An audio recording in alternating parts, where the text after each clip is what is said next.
that we have the recording in case, because it just told me it didn't work. But if it's working, that's fabulous. And if it's not, we'll put this video up and share it with everybody.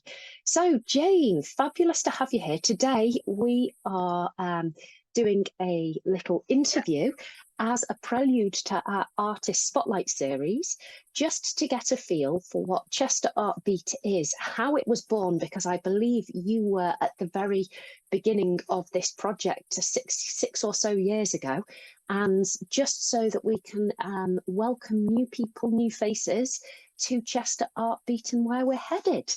This is the third one of Chester Art Beat. So I started with Julie Mitchell. The two of us started the town crier, and I, at that point was Vicene at Chester Cathedral.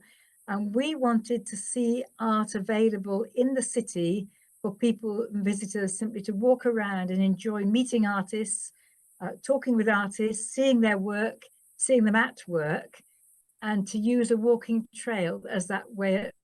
As the way to facilitate it. Okay. A medium for that, accessing art of all kinds and variety, watercolour to craft.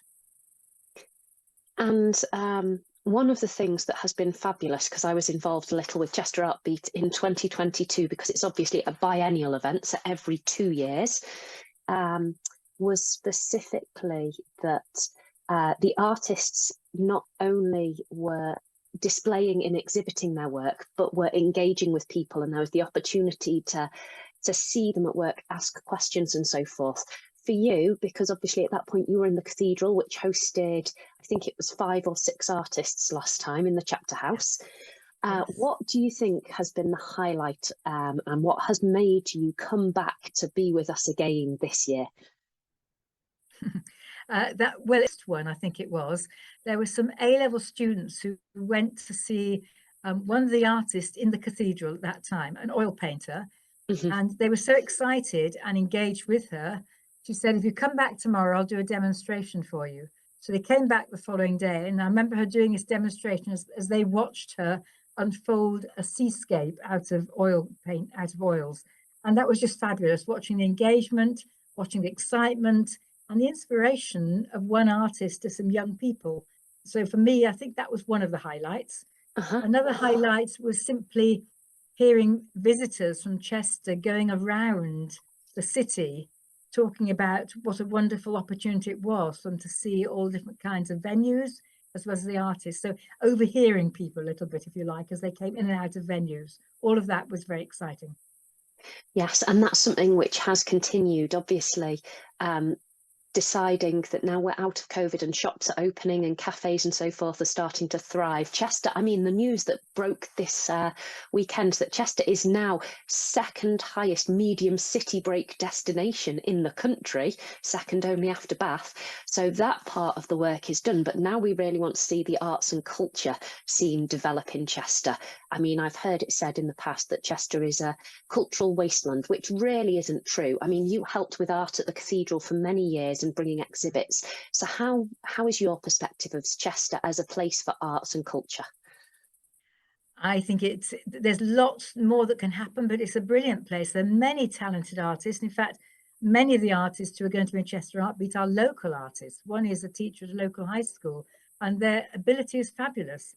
And of course, we had ARC many years ago at Chester Cathedral, which people came from the States to come and see it because they saw it as a highlight of seeing so many fabulous professional artists, that was, rather than the amateur artists, in inverted commas, to see them actually in place in the cathedral. So I think some kind of art gallery in Chester, but at the minute there are so many other things happening. That's sort of a secondary thing at the moment, I think. Yes, and by holding Chester Art Beat, we have that opportunity to, as you say, bring those who are established and more professional, as well as those who are emerging and some students and so forth, those who are part-time and full-time artists. And majority of Chester or Cheshire based, with some from the wider northwest coming in. So if you were visiting Chester Art Beat for the first time on the 5th to the 7th of July, oh, there we go, there's the dates, starting on the Friday, obviously there's a number of opportunities there, but we're going to be having a focus for schools and students. And I know you were so excited by the A-level students discussion. How would you suggest that they prepare? So if you were a young person or a student or the parent of one, what would you think would help them get the most out of Chester Art Beat? I think they need to just think, what would they want to ask of an artist? What questions they really want to delve into? And it might be simply practical, like, how do you do that? How did you create that? It might be what made you even start being an artist, or who encouraged you to be an artist. So I think they just need 3 questions before they start walking around. They could ask each artist and find out what they want to find out from them. Yes, yeah. 3 questions, I like that. And then also, because we have so many, one of the fabulous things you mentioned before was exploring Chester. And we have a number of new venues this year, and we have some returning that obviously will take us around the city. And it looks like, I don't know if I'm allowed to let this out the bag yet, but it looks like we have Langhorne's furniture added to the list down where the old Dawson's shop used to be, I believe, is it Streetway? So what things, as people wander around the city, as you know Chester very well, Jane, do you think would add to their experience to look at between venues? What hidden gems has Chester got? Well, the Bishop Lloyd's Palace is a fabulous place to go to. They really need to go there. And it's just a beautiful building anyway, as well as having the artists within it. And of course, Story House is well known for being a well-known theatre nationally as well. So that's really worth a look in terms of how it's been planned as a library and a theatre and an art place for a cup of coffee. The cathedral obviously is a beautiful building, and that's a wonderful place to see. And seeing the artists in situ there is also fabulous. So just those few, but also the Grosvenor Shopping Centre is a nice place to go as well. And it's a great venue in terms of space for the artists. So I think they're all great natural venues. light. Yes, yes. Because obviously in the atrium, it's got those big windows to cast natural light down, doesn't it? So, and I love the cathedral, Yes. the chapter house with the vaulted ceilings. It's so atmospheric in there. How did you get into art yourself? What made you decide to get on board and launch this project? There's obviously a backstory here, and I've been wondering for a bit now, so I thought I'd get my opportunity to ask. I've long loved the visual arts. I love colour and I love shape and I love space. I did, in fact, when I trained to be a teacher, do art as my second subject. I'm not very good at it, but I had a wonderful teacher who gently encouraged me. And it was that encouragement really that kept me going. But I've always loved the visual arts. And I always think that certainly as a teacher, if children can grow to love art and the visual arts, they've got something for life and something which will never leave them. And they will enjoy looking at the world, the shapes, the patterns of trees and nature in a way that they won't if they haven't been shape and pattern. So for me, I mean, that's just me, but for me, it's helping people to enjoy it and love it, really. And by having Chester Art Beat, it's open to everyone. And someone passing might suddenly say, oh, I really enjoyed looking at that. And I didn't know until I actually passed by and looked at them in the Grosvenor Shopping Centre. So for me, it's opening it up and saying to everyone, this isn't for just 1 or 2 people who like to look at the Mona Lisa and examine it, although that's a brilliant painting. It's for everyone to look at and enjoy. And a lot smaller than you expect. It is a lot smaller than you expect. It is, it's true. And that's one of the appeals of Chester Art Beat, I feel, is that there are so many different practices.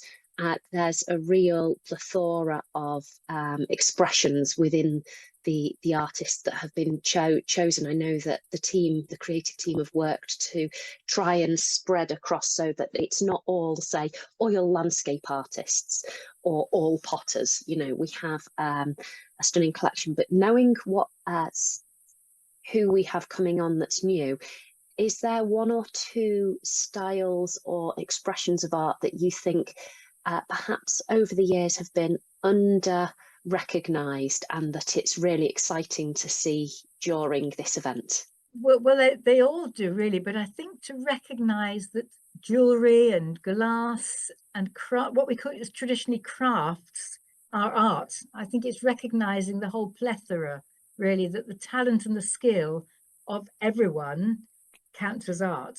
So it's much more the bigger picture, and I love them all. You know, I do. It's not an And easy. it's not having favourites, because how can you choose? Because they're all so different, right? Exactly, and also good in their own way. Yes, exactly so. As with people.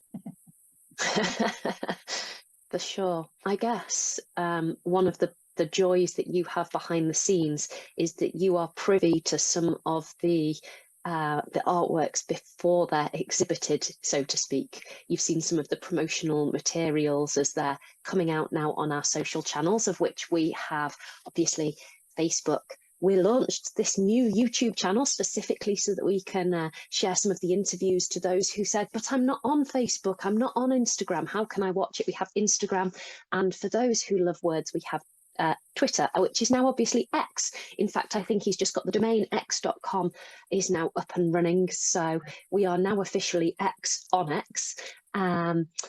And so you can follow and keep up to date with the news there. In all things art and culture and art beats, do you have any passing wisdom for the finish of this little interview, Jane? There's no wisdom, only just go out and enjoy it and look at it, and don't feel you've got to be clever about it. Just simply receive it and enjoy looking at it. Just enjoy seeing, that's all. Create the time and the space. Don't feel like you need to rush around it all. Sometimes there is something about when you pause and you experience the feeling and the emotion behind an artwork. When you glance past it, what it is at first sight and then what it reveals when you take that moment can differ so greatly, can't it?